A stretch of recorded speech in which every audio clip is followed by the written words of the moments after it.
Nagaan Waaqayyo abbaa isiniif baay'atu akkam jirtu hundumti keessanii hordoftoonni YouTube Wongela Kiristoos qophii dhuga baatii kana dhaggeeffattan yeroo dhuga baatii kana dhaggeeffattan YouTube keenya subscribe gochuudhaan share gochuudhaan like gochuudhaan keenya deeggira yeroo ammaa kana immoo dhuga baatii adda tujubee guddataa isinii dhiyaata kanatti aansuudhaan dhuga baatii isaanii dhaggeeffanna.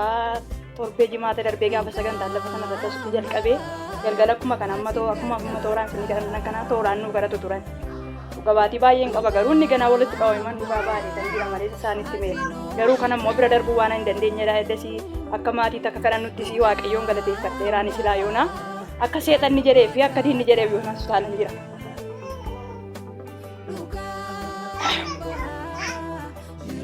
Innaa kaleessa guyyaa guutuu gabaan oolee gaafan gabaa oolee galgala qodaa sassaabee galuudhaaf jedhaa jiru sa'aatii lamaa walakkaa booddee midhaan koo ijoollee waan nimcaa wadda nyaakkootee wajjin kininika jala taphatu. Kininika gaaggitela gaafa taphatanii qodaa sassaabee maal jedheetan ijoollee warra wajjin galu wajjin dhufee fiilla fiitii suuqii gaheera waameen bira darbee qottodheen gaafuma waamee bira darbee dhumana yoo ta'e shaayii naga dubeettu yoo ta'e gaafa naga kana gadi micaanni yoo wajjin taphatu garaadhaatti fiigeera. Saroonni torba akkasumatti duukaa fiigan. Duukaa fiigan innaan achi booddee wayyoo mucaa akkon jedhe callu malee waa tokko si jedhe. Innaan achi booddee ijoollee dhiiraa lakka kana lamaanidha dhufanii niitan ta'ee akkam akka isaan godhanii saree sana mucaa argaa ol darbatan hin beeku mucaan fiigee gara kootti darbee shittaa'een immoo kunoo jirte obboleettiin koo isheen immoo mana namaa raqaarti fakkaata dhaabattee galgaltee maanni sarootitti gaafa ilaalu sarootattiin torba akka kanattiin miilla isaa kana mijiqirraa kanaaf kana gidduu dubitti daree bakka ittuu ta'aniiru bakka.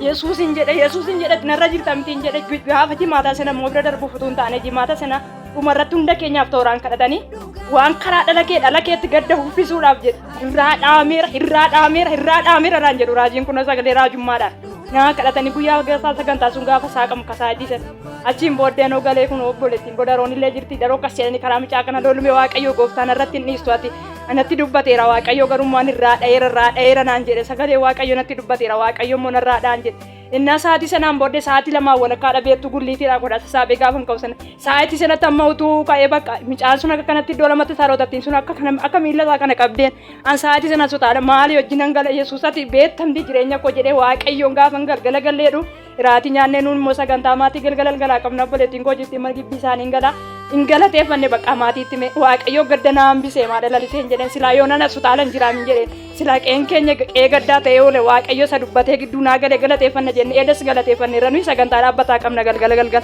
Waaqayyo isa dhala koo oolchee Waaqayyo isa akka kanatti na sutaala galuu na oolchee an sila gaafanii as dhaabadhee galateeffadhu calluma jedhee akkuma kanatti na kan galateeffadhu akkuma galateeffadhu keessa kooti galateeffamee Waaqayyo sana gargaari kana Waaqayyoon naa galateeffadha. Galateeffadhaa fi haleluuyaa. Nagaa Waaqayyo galateeffamu. Dhuguma torban jimaata darbee sagantaa jalqabnee turre sagantaa iddoo kanatti jalqabame irratti Waaqayyo mucaa isheetiif akka gara dursanaa kenna ture. Obboleettii keenya namoota baay'ee Waaqayyo jalqaba irratti baay'ee gargaaraa ture. Mucaa ishee kana humna duukaa fi mucaa kana irratti humna darbatamuun argaa. Mucaa kana wayyaa gurraacha harka darbatee irratti hiixatuun argaa. Karaa daa'ima sana akka isheen lolamtu afurri Waaqayyo natti himaa ture. Guyyaa kaleessaati kun.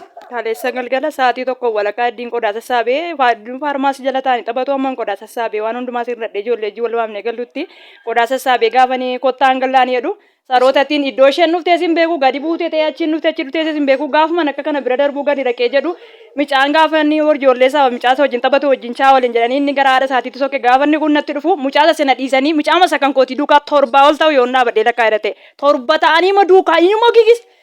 Yoo xinnaate laa baqqataa dhugaadha waaqa jiraataadhaaf shittaa'een kunooti ragaa ba'uu dandeessi daqiiqaa kanaaf kana gidduun akka kanatti nafaan bananitti fiigu. Maali Yesuus hin jedhe mucaa koo bichittiin jedhe siin booddee gaafan galeedu akkam akkan ta'e sin beeku mana banee calluma jedhee tan bakka inuman kufee cal jedhee qodaa achirratti gatee inuman kufee nan jilbeenfadhe inuman galateeffadhe calluma jedhe kan guutuu edaa Yesuus ati narra jirtaa jedhaan jedha narra jiraachuu kee dubbattee mul'istee jedhaan jedha Waaqayyoo fillee wanta godhe wanta nooleen qabu garuu isa mana koo dhala koo gadda akka tasaana ooshee waan kamillee obboloota koo firoota koo haala yeroo kanaa beektu Waaqayyo sana gargaaree waan hundumaa mana koo dhala koo irra dabarse gooftaa Yesuusin naa galateeffadhaan siniin. Meerga sabatti buusaa galateeffadhaa fi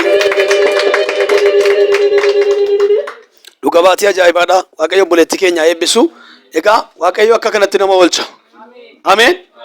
Aannan akka jette Waaqayyo oolchaadhaa of galchaadhaa itti. Guyyaa gaafa sanaa Waaqayyo akka jedhe nan oolcha mucaa kanaa jedhi.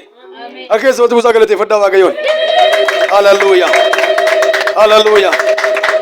Oolchuu Waaqayyo isaa argameef galanni isaaf haa ta'u.